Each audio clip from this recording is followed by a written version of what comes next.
For almost 30 years, Voller Law Firm has been winning serious injury and death cases for clients. They have collected millions of dollars on behalf of their clients and belong to the prestigious $1 Million Advocates Forum. When insurance or a wrongdoer won't pay for what they took from you, go with an award-winning firm with a track record of results. At Voller Law Firm, results matter. Make sure you go with lawyers that have the experience, ability, and financial power to hold those that hurt you accountable. Put your trust in Voller Law Firm. Give them a call at 662-323-0083.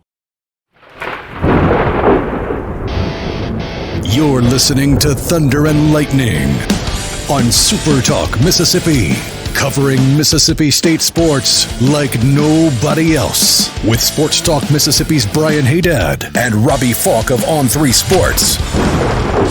Now get ready for Thunder and Lightning. This is Thunder and Lightning here on SuperTalk Mississippi. Brian Hadad and Robbie Faulk here with you on a Thursday morning. Thanks for joining us at supertalk.fm or wherever it is that you get podcasts from. We appreciate you guys out there, our great listeners, especially our servicemen and women out there taking care of us. Want to thank our sponsors over at Strange Brew Coffee House and Churn and Spoon Ice Cream. Start your day the right way with a trip to the drive-thru over at Strange Brew Coffee House here in Starkville or at Brupolo over in Tupelo. It'd be a little weird, Robbie, if Brupolo was in Bendale. That'd be really weird. Wherever you are in our great state, you can enjoy Strange Brew Coffee each and every morning. It's just a click away at strangebrewcoffeehouse.com.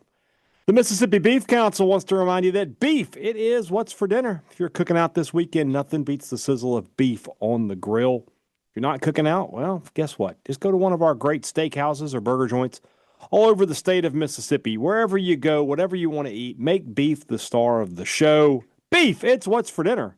Thanks to our friends at the Mississippi Beef Council. College Corner, collegecornerstore.com is the place to find the maroon and white merchandise that you are looking for. And I know that you are looking for it. We're getting closer and closer to the holidays. You got to get stuff for your family and friends. Make a trip to College Corner for everything maroon and white. 2 locations in the Jackson area, Ridgeland by Fleet Feet, followed by the Half Shell. Or you can shop online at collegecornerstore.com.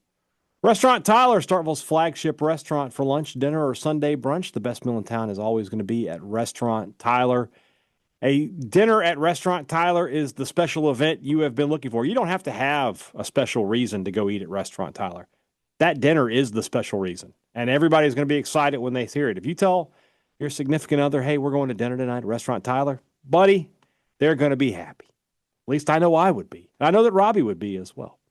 And Robbie is probably going to be getting a meal out of me at Restaurant Tyler in the near future if I can't get ahead of him in this pick'em contest. But we shall. I'm not conceding anything. We're just going to let this Robbie thing play said out. I'm the not other day. bragging. He said yesterday he had already been looking at the menu and was figuring out what he was going to order. Stop trying to put that in the universe. I have not. But it would probably be a ribeye steak and mashed potatoes. There you go. With some fried okra. Uh-huh. And maybe post meal we'll have some cheesecake or stuffed pancake. Perhaps. I'm saying hypothetical.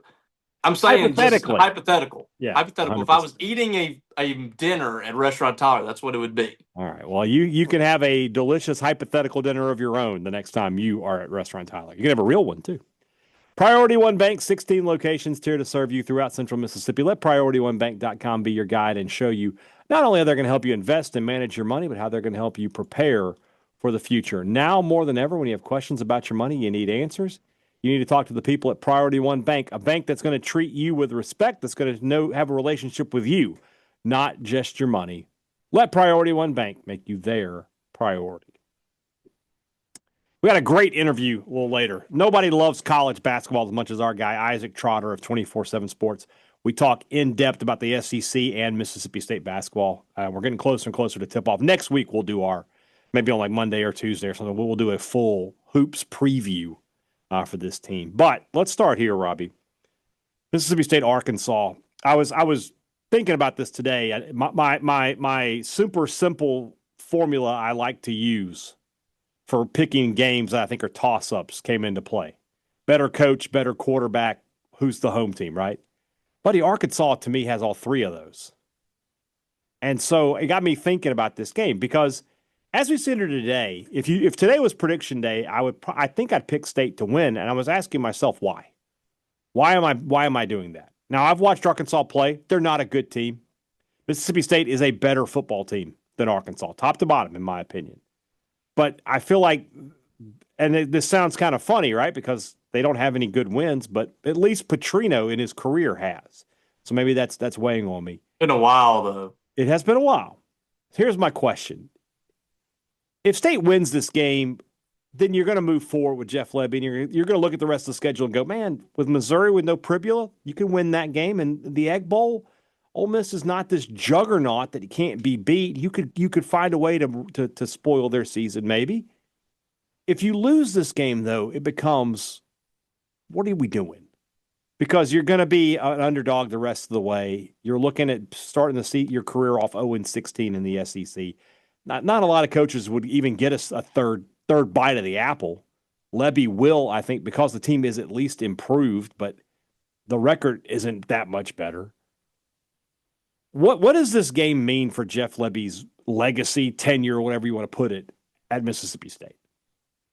It does kind of feel like a true crossroads moment, and it's one of those, like, you're teetering on the edge one way or the other. You win this game, and I feel like most people at that point could talk themselves into Jeff Lebby being the guy here. Right. That at that point you step away from the ledge a little bit and you start to turn around and go the other direction. I think that people, for the most part, would feel that way. There are people that are going to dig their heels in. They don't believe in Jeff Lebby, and they aren't going to be back regardless of what happens in this game. But I think a large part of this fan base would be on board with Jeff Lebby if he wins. If you lose, you've jumped off the ledge at that point. You have virtually no support from the vast majority of this fan base. You might have some people that give money that are still locked in. But as far as people coming to the games, you're going to have a lot of empty seats at Davis Wade Stadium for the Georgia game. It's probably going to be closer to 50-50, red and black and maroon and white at that point next week. It really does feel like it's that drastic, like on both sides of the coin. Like, it's kind of crazy. I think that people would talk themselves into Mississippi State being bowl eligible if they win this game, and quite possibly winning 2 out of the next 3. I think that a lot of people could talk themselves into that. You just mentioned Missouri being a possibility, Ole Miss being the Egg Bowl being a possibility. At that point, I think people would start to lean more that direction than Jeff Lebby isn't the guy. But if he loses this, you don't see a path to bowl eligibility this year. And at that point, you're looking more into an 0-16 start in league play. You can't find a way to sneak in a win in 16 games. Mm-hmm. That is, buddy, that's going to be tough selling to this fan base. Yeah. Season ticket sales would be worse than this year for next season. Convincing guys to come out of the transfer portal is going to be tough. Convincing people to even give money to that is going to be tough. This feels like an absolute must-win. I'm not a big fan of hyperbole. I've used it some. I said after the Arizona State game, Jeff Lebby absolutely was the guy.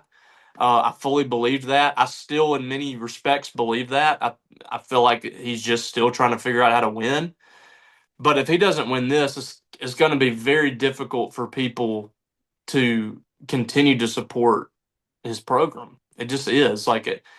People are just going to decide, I'm not going to spend my time watching and supporting Mississippi State football until we win. Right. And with a guy that would be 0-13 in league play, it's becoming increasingly more difficult to find those wins. So this is an absolutely massive game for his legacy here, for his job here. I don't know if he'll be let go if he goes 0-16 in his first 2 seasons. I lean towards no, but it would be very difficult to continue to have support from this fan base if he can't win this game and then find a way to win another one probably in the last 3. The other side of that coin is what happens if he wins. And it's kind of funny. I feel like if he wins, it's like somebody snaps their fingers and all the problems just go away. Like, immediately it becomes Mississippi State fans start thinking, okay, We can get one more. We can go to a bowl. Can we win the Egg Bowl? We could do that at home. That could happen. I feel like everybody, almost everybody, there'll be. It's kind of what you just said. Like if he loses, there'll be some people who hold on. If he wins, there will be some people who hold on to the idea that Lebby can't get the job done. And we know several of them. And we know on both sides. Yes. But I feel, for me anyway, once he wins that first game, it's almost the Arizona State game had some of this too, right? There was that cathartic nature to it. Like, okay, it's going to be all right. I feel like once he gets this win, and he's had 3 great opportunities, and absolutely he should have gotten at least one, if not all 3 of them. But once he wins a game, and if he can win this weekend, it just becomes looking ahead to the future with a lot more positive slant to things. I don't remember a game for a coach like this. Like, I was thinking about Mullen's second year. And, I guess the Georgia game that year could have been something like that, but they had lost to Auburn, who we knew they had Cam Newton. We didn't know they were going to win the national title, but we knew that was a really good team. They had lost at LSU, where Mississippi State had not won in Tiger Stadium at that point since 1991. So I don't think there was as much into this Georgia game, but you knew that Georgia team wasn't great, and you wanted to be able to beat them. And once he beat them, the season got off and running, and they finished 9-4 in the top 15 in the country. I feel like this game has some similarities to that. And we've been talking about some similarities with Mullen and Lebby, and maybe we're trying to find common ground. Maybe we're trying to do that for our own sanity. I don't know, but it does feel like this game, one way or the other, Mississippi State's going to know what it has with Jeff Lebby at the end of this game. Yeah, and if you can convince these kids some of them are kids, a lot of them are adults at this point, but if you can convince these players to continue to come out and play hard after the first 4 SEC games that we've watched and the way that they've lost the last 2 weeks, if you can continue to convince those guys to play hard for you, then you've got to put stock in that if you're a Mississippi State fan, especially if they win the game. Right. A coach has lost 12 consecutive conference games. He's won 6 games in 2 years. And yet his team believes every single week they can go beat the other team. And for large chunks of the ball game, it looks like they're going to. That has to hold some weight in your thought process. That at the very least, the program is in really good shape from a health standpoint of believing the locker room is strong, all that stuff. And all that is great too, but you have to win. It doesn't heal anyone this weekend if you go up there and you play hard and Arkansas plays hard and they find a way to win and you don't. That doesn't help anything. At 2-6, regardless if this game's on the road or not, regardless of where Arkansas ranks offensively, whatever, State has got to beat that team. They're 2-6. They're 0-4 in the league. They have an interim head coach who, if he can't find a way to win a game, is probably not going to be hired, and he might not be hired there anyways. Mm-hmm. You got to go find a way to win this game. You should have beat a top 25 team in Tennessee. You should have beat a top 25 team in Texas. Florida was a very talented team, and you're playing on the road, and you should have won that ball game. All 3 of those games were lost by what you did and not necessarily what the other team did. Those teams, to me, are better, more talented teams than Arkansas. For sure. State should beat that team. Mm-hmm. There should be no excuses made as to why Mississippi State lost a game at Arkansas. And I hate to. My friend Danny West, who I worked with at 247, said a few years ago, Arkansas should never lose to a team from Mississippi. I'm not going to use that here. Mississippi State can't lose to Arkansas. Yeah. But this year, the way these two teams are built, Mississippi State should win this game. Yeah. They should win this game. There are no excuses. I'm putting that stamp right now. If Mississippi State loses this game, we are not making any excuses. No. It's win or bust. State's better than Auburn, too, who just went to Arkansas and won. A better offensive team for sure. Yeah, I agree. And defensively, now I think Auburn could hold their own on defense, but State just scored 38 points against a top 5 defense. Yeah. So they should score on Arkansas, on Auburn. Well, Arkansas is the worst defense in the conference by a country mile. And they're not as bad as State was last year, but they're still really, really bad. So this is definitely a game where State should be able to roll up offense. State defensively this year has been really good outside of the fourth quarter, but it shouldn't. It should. I agree with you 100%. Like, there's no excuses at this point. It's you win this game, or you have to ask the question. You have to ask the tough questions. Yeah. Can this work? I mean, as I sit here today, I think State's going to win. Like, my prediction would be for State to win. I'll make my official prediction tomorrow. But there definitely isn't a reason to lose this game. Now, I would go on the record and tell you that I didn't think there was a reason to lose to Florida. You're playing a lame duck coach. His own fans were chanting to get him out of there.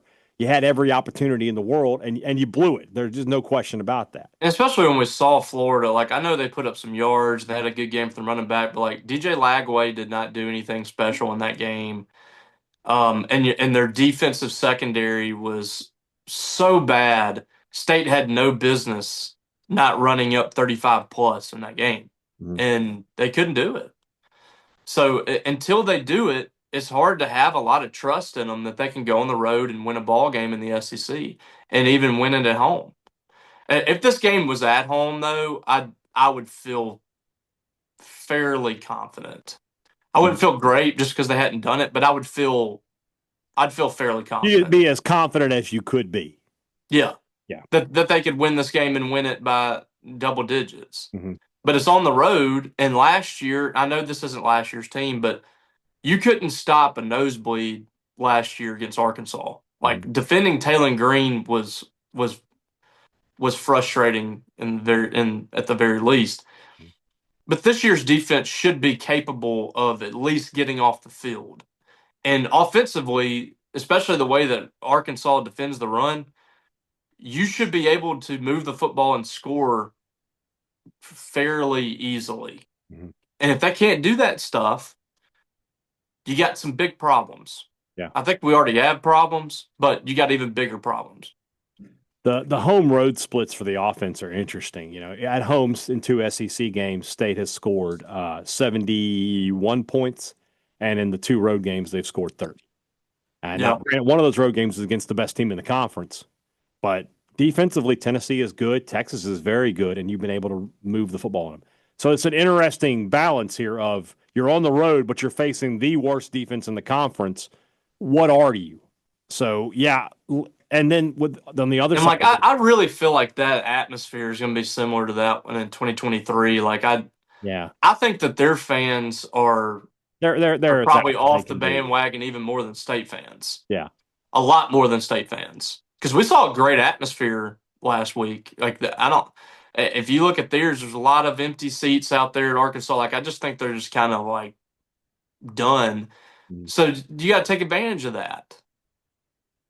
Because I don't think it's going to be a great raucous crowd. You got to take advantage of it. Right. You almost wish this game was at 11 a.m.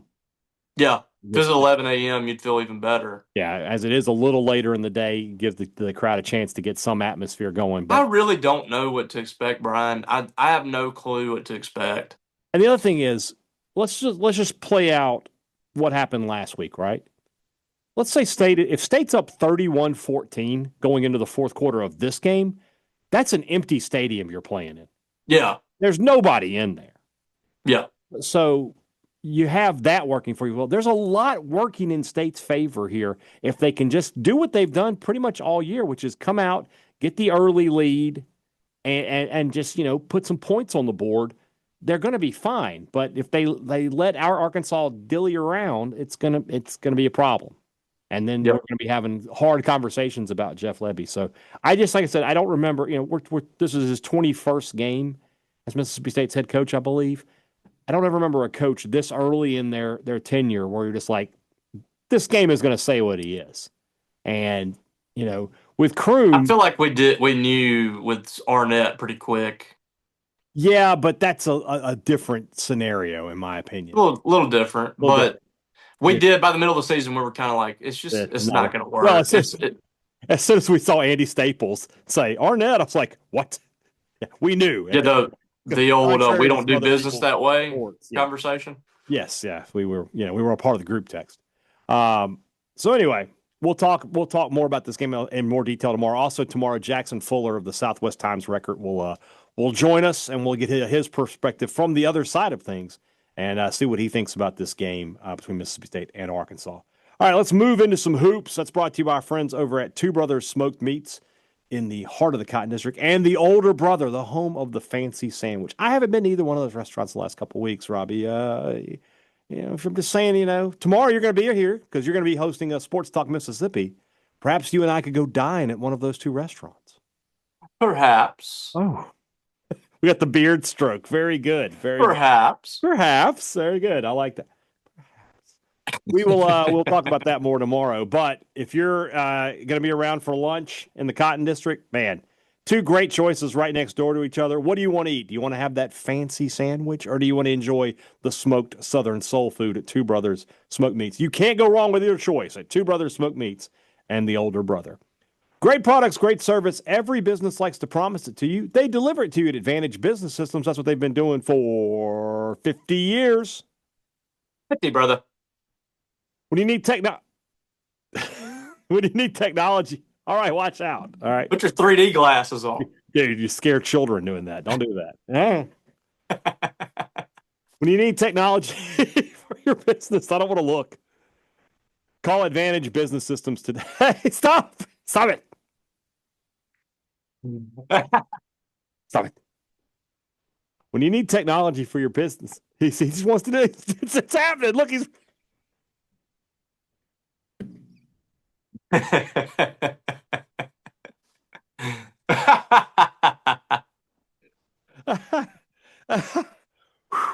right. That's enough. I got to get through this. I got these from the Ellis side of the family. All right. Anyway, if you need technology for your business, give Advantage Business Systems a call. If you need service on something they've sold you, guess what? Same number, same people. You already know them. You're not talking about making an appointment with somebody who's going to take a week to 10 days to get out there. Imagine if your copier broke and they're like, oh, yeah, we'll be there in a week. How does that work? Get the service you can rely on at Advantage Business Systems. 601-362-9192 or visit them online at absms.com. Find out how Advantage Business Systems will help your business do business. If you're going to be in Starkville anytime soon, you're looking for Mississippi State gear, the place to go is Maroon & Co. Nobody with a bigger or better selection of Mississippi State gear than the good people over at Maroon & Co. They've got it all, and they are ready for the holidays. They've got everything Mississippi State that you want to put under the tree this Christmas. Use our promo code Thunder15 to save 15% off regular price on everything maroon and white. You can use that in-store or online at maroonandco.com. Before you go to Davis Wade Stadium, you need to go to Maroon & Co.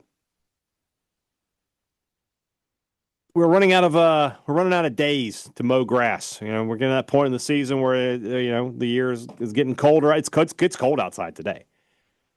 That doesn't mean you can go ahead and start preparing for next year. And Christmas is coming up. I don't think you can put a John Deere commercial mower under the tree unless you got a really big house. But you can always put it outside. Put a big bow on it. You see those commercials with like the Lexus and everything? No. Put a John Deere commercial mower out there. Put a bow on that. Merry Christmas to you is what I would say. If you want to have a John Deere green Christmas, sing it. Go ahead. No? Okay. On a hot summer night. It'd be like on a cold winter night at this point, though. Yeah, I guess so. Yeah, well, either way. Go see my friends at Scruggs Farm, Lawn, and Garden in Saltillo. Great financing available as low as 0% for up to 60 months in some cases. Whatever you're looking for that's John Deere green, commercial mowers, gators, compact tractors, they've got it, and they've got great deals for you. Head over to Scruggs Farm, Lawn, and Garden in Saltillo. They have what you want for less. If you're a landowner, doesn't matter if it's 100 acres or a few thousand acres, if you need help managing your land and your timber, Good Hope Land and Timber is here for you. Years of experience, a fully trained, fully certified team of experts, guys who have been doing it for a long, long time. They can help you manage your property and keep it looking the way you want it to. So if you are a landowner or if you're looking to become a landowner, Good Hope Land and Timber is here for you. Locally trusted, landowner approved. Call Good Hope Land and Timber today. Earlier today, I talked to our friend Isaac Trotter, college basketball analyst for CBS Sports and 24/7 Sports, a man with a real passion for the game of college basketball. And I think it really comes across in this interview. As you know, all interviews here on Thunder and Lightning are brought to you by Allura Modern Wellness. Guys, Christmas time, the winter, it's cold outside, the seasonal things are happening. You need to make sure your body is right. And that's where Allura Modern Wellness comes in. They are the experts in recovery. You go outside for a run, it's cold, you get back in, the body is stiff. Head over to Allura Modern Wellness. Warm yourself up or get even colder in the cryotherapy chamber. That's where you might find me when I'm at Allura Modern Wellness. Makes me feel a lot better. I always feel better when I walk out than when I walked in. They are the experts in recovery here in Starkville, and they have a number of services available. AlluraModernWellness.com is the website. You can check everything out there. You can even book your appointment right there online. Allura Modern Wellness brings you this interview with Isaac Trotter of 24/7 Sports. It is almost time for tip-off around the country. Isaac Trotter joins us now, 24/7 Sports, CBS Sports, the college basketball guru we love here on Thunder and Lightning. And Isaac, we'll start with the big picture. Last year was such a historic year for the SEC, as good as a conference has ever been top to bottom in the history of this great sport. It has to take a small step back this year, doesn't it? I'm not saying they're going to be dropping off the face of the earth, but they can't be as good as they were top to bottom last year, can they? I'm right there with you. I just think it's natural for a little regression to pop in. 26 of the top 30 scores from the SEC have departed. Mm-hmm. So that's the biggest number of all of the high major leagues. So there's a lot of fresh faces in here. Obviously, the buying power in the SEC is nuts, right? Like they've been able to really have put together some great rosters in free agency, both in the international market, in the transfer portal, and the high school recruiting. Like you see all of that. But I think there's going to be a little drawback a little bit this year, just with so many new teams, like having so many new faces, right? Like there's just a lot of newcomers here, and that raises some kind of risk in the portfolio, so to speak. You mentioned the international thing, and I asked Chris Jans about this a few weeks ago when I talked to him, but he's got a Serbian guy on the roster. There's a French guy in Oxford at Ole Miss. There's a few other internationals around the SEC. Is this a new trend? Are we going to start seeing more and more of this international flavor on these rosters? I think so. I think we're up to 70 right now at the high major ranks just alone. It's kind of like one-ish per team. Now, certain teams are more connected overseas than others. I think a team like Illinois, I think they have 5 Balkans on the roster. So it's a little different. But yes, I think it's going to be a big deal. Now, just part of it's just money. A lot of those guys over there, they're making 50, 60, 70K. Mm-hmm. A college basketball team that comes in being like, hey, we'll give you $350K to come play basketball. That's pretty attractive. So it's a new market that teams are trying to tap into. I'm curious to see how it kind of coalesces. I don't think the star power will be quite as high as it was last year. I don't think you're going to see like an Yegor Demin or Kasper Jakushonis, who are first-round picks from the international market. But I think there's a lot of really good players that will come over and be impactful role players. And it's certainly, I think it raises the talent level throughout the sport when you have another influx of like, hey, these guys are pros. A lot of them have played a lot of pro basketball for a while. And that's making college basketball even more watchable, I think, this year. The big news in the SEC this year, obviously, is the departure of Bruce Pearl to retirement, politics. Who knows where he's going to end up? And, of course, his son taking over.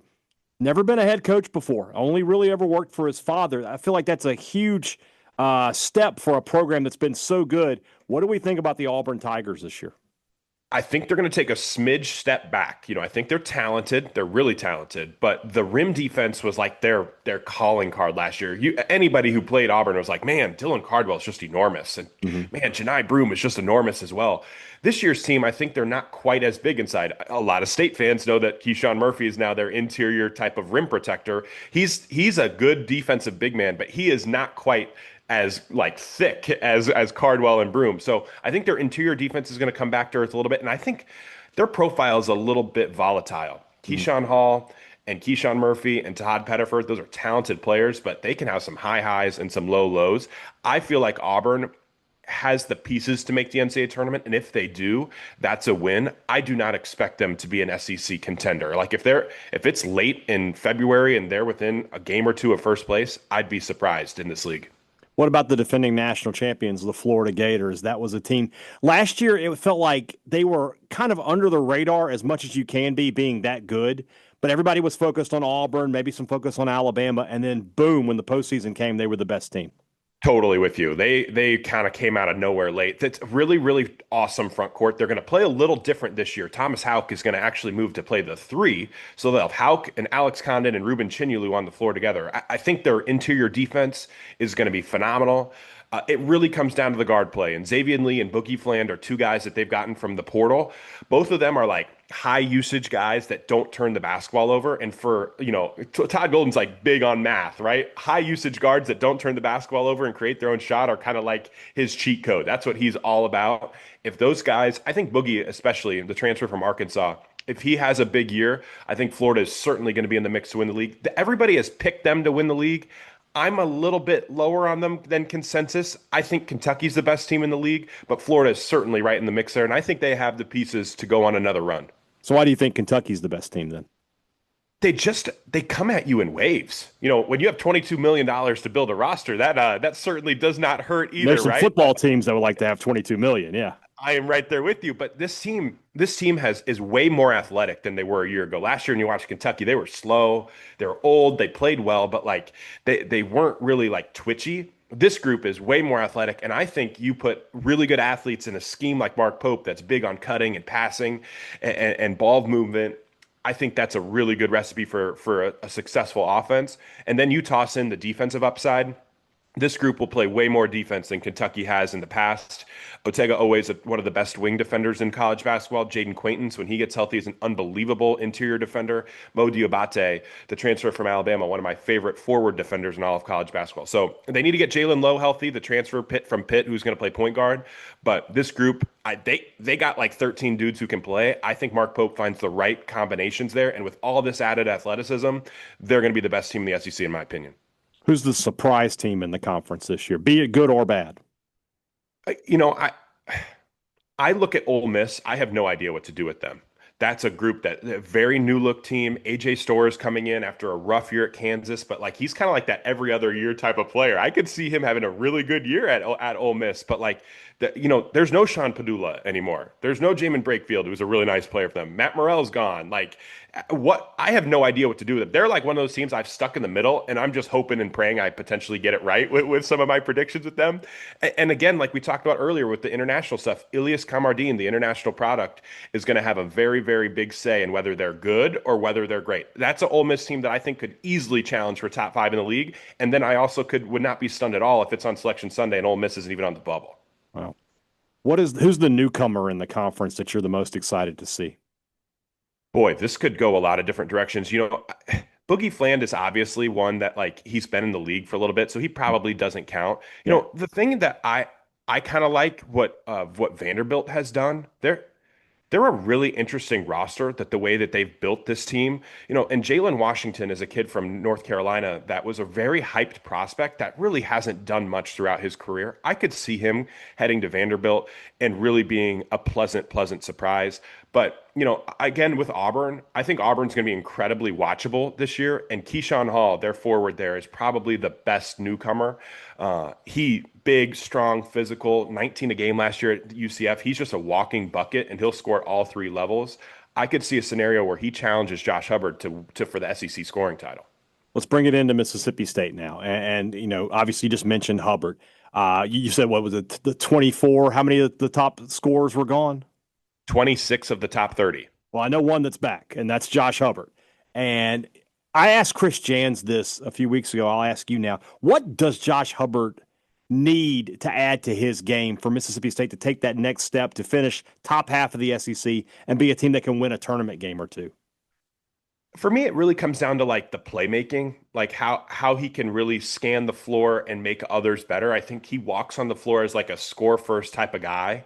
And I think to reach the peak of their powers, he has to be someone that opposing defenses are scared about, because he could get other guys involved too as well. He's really talented. And I kind of think Mississippi State's on the verge of playing slightly differently this year, maybe slowing the pace down a little bit more, maybe trying to grind teams out defensively. I think they're going to look more like they looked the first 2 years under Jans. Right there with you, Brian. And I think that's going to that's going to make every possession matter so much more for this offense. And so Hubbard making those right decisions as a scorer and then also like kind of mixing in some extra playmaking. If he can be a low turnover rate guy and a high like assist rate guy, along with the influx of buckets that we've known from him, he could be the SEC player of the year. I think State's biggest problem a year ago was their interior defense. Teams could just get to the rim against them, and they couldn't the first 2 years when they had Tolu Smith and Jimmy Bell down there.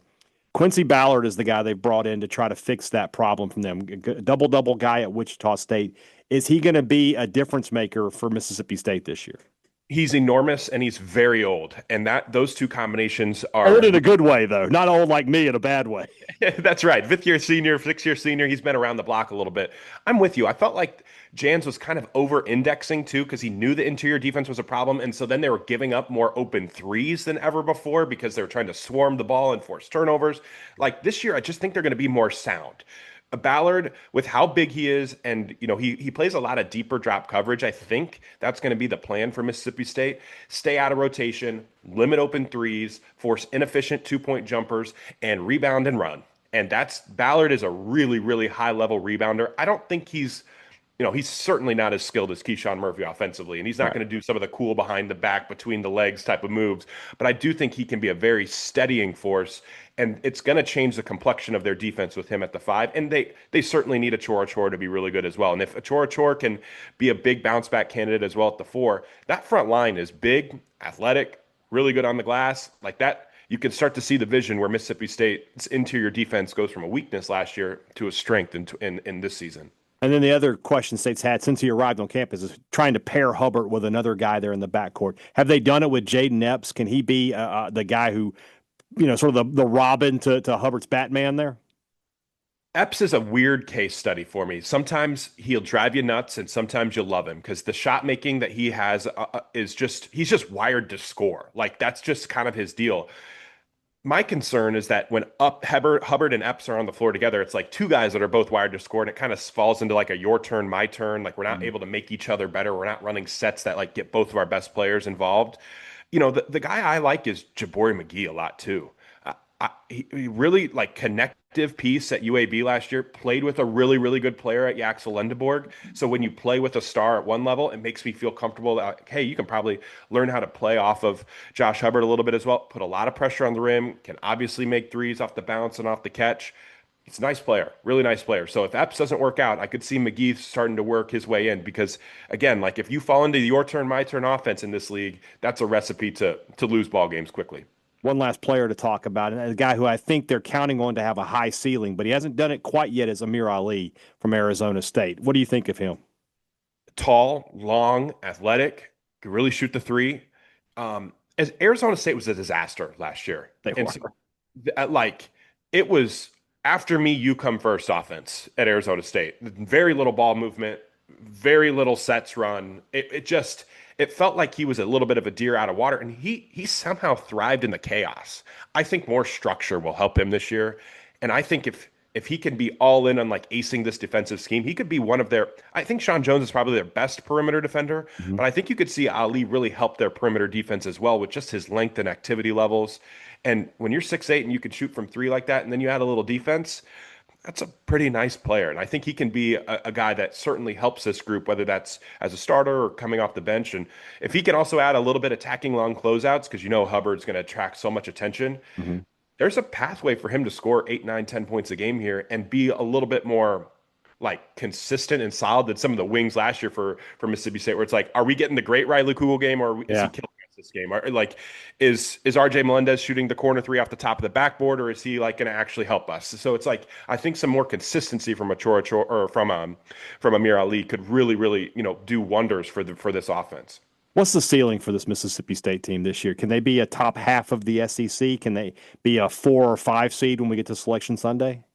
I think they can finish in the top half of the league. I think that's certainly in the range of outcome, just because they have more of an identity than other teams do. Other teams are trying to figure it out. Like, I think Mississippi State knows what we are and what we're really good at. And I do feel like the kind of the reversion back to how they played a couple years ago can help their floor be a little bit higher, because the shooting in this league has gotten better and better over the years. Teams are making more threes. Like, giving up open threes in this league is just kind of a recipe for disaster at sometimes.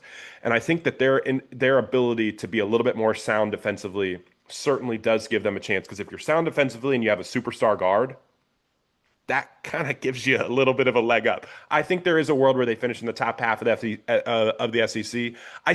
I think I had them 8th in my preseason SEC power rankings. That's kind of where I stick with them. For some reason, Chris Jans and loves being in those 8-9 games in the NCAA tournament, and this feels like a team that could finish in the 8-9 game in the NCAA tournament.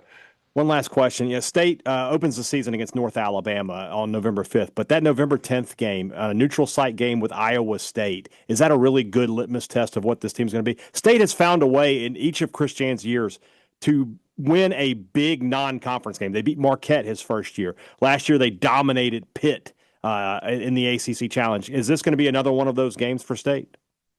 I think they can win that game. I'm a little lower on Iowa State this year than compared to consensus. People really like them as a top 10 team. I have them closer to 20 than 10. This is a group that Tamin Lipsey is their star point guard. He's been banged up all offseason. So like he's out right now for 4 to 6 weeks. I don't know if he's back for that game yet.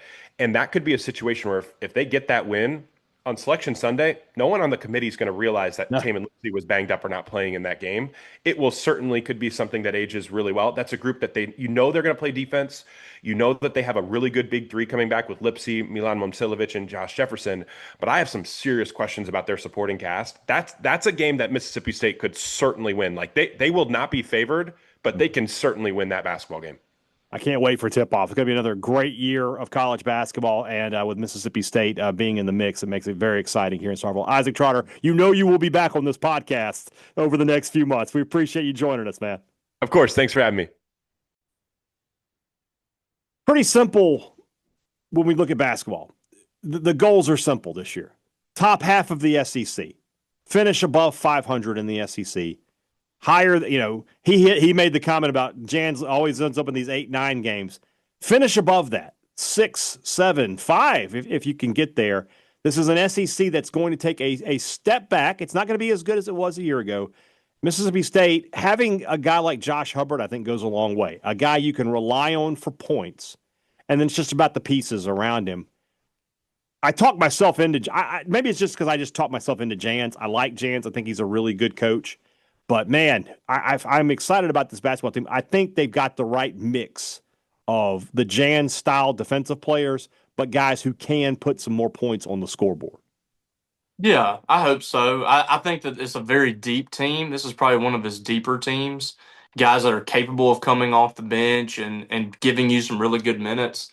I think there's a question about their low post presence when Quincy Ballard's not on the floor. I think guard play is going to be really good this year. Jaden Epps, by the way, according to Paul Jones on our message board, I think he's been at the hump talking to players, and they sent Jaden Epps in there to talk, which is probably a good sign. I don't think if he was seriously injured that he would be up there talking. So that looks like nothing to be totally concerned about. He got hurt against Houston with seemed like a head injury, so hopefully there's nothing wrong there. With those two, Josh Hubbard and Jaden Epps in the backcourt, I think that's a very strong tandem that not enough people are talking about. And then Jabari McGee feels like a guy that could be someone that has a huge season that a lot of people outside of Mississippi State aren't talking about. Really excited to see Amir Ali. It's funny you say that because that's who Isaac was really high on, is McGee. Yeah, and that, from a three-point shooting aspect, that's going to be a guy that they turn to a lot there. And I think players that have been here, too, should take a step forward. Yeah. Sean Jones should be better this year. I think Delquan Warren's going to have a much better season this year. And, we'll see those freshmen look really exciting, too. This could be the best freshman class he's had as far as impact in year one. And that's a big key, getting more players to come off the bench and spell the guys that are getting most of the minutes. It's not a bad thing. So I think it's going to be a deeper team. Guys are going to have to adjust to their roles. It needs to be a team that's really bought in for this to be a potentially really good year. I don't know if we saw all that buy-in from that team last year. There were some guys that were a little more for themselves at times, and it showed. And I think he was fighting that all year. They didn't play Chris Jans basketball last year. Right. That's what they need. They need that this year. You need that happy medium between that dentist, pulling a tooth defense, and also guys that can knock down shots and score points. Yeah. That's what you're looking for, and that's the sweet spot that we've been looking for Chris Jan's team since he got here. They've had some really, really good defenses. They've had that couldn't shoot, couldn't score. Then they've had some teams that were not very good on defense that could score at times, but were kind of sporadic. Yeah. You need that happy medium. It doesn't have to be a team that's scoring 80-something a game. But can they knock down a big shot? Can they not have an 0 for 12 stretch or something like that? That's what you're looking for this year. Yeah, I think if you could combine Jans's year 1 defense with his year 3 offense, they might be hanging a national title banner at Mississippi State. So it is about finding that balance, and I think that was the focus this year in the portal. When we talked to him a few weeks ago, he talked about that, about they basically skewed too hard towards offense and didn't have the defensive guys. Hopefully this year they have a little bit more of that. We are. I guess as we sit here today, Robbie, we're 1 week away from tip-off on a Wednesday, November 5th, 8 o'clock tip against North Alabama at the Humphrey Coliseum, the start of the 25-26 season. We'll do a lot more basketball in the starting next week for sure.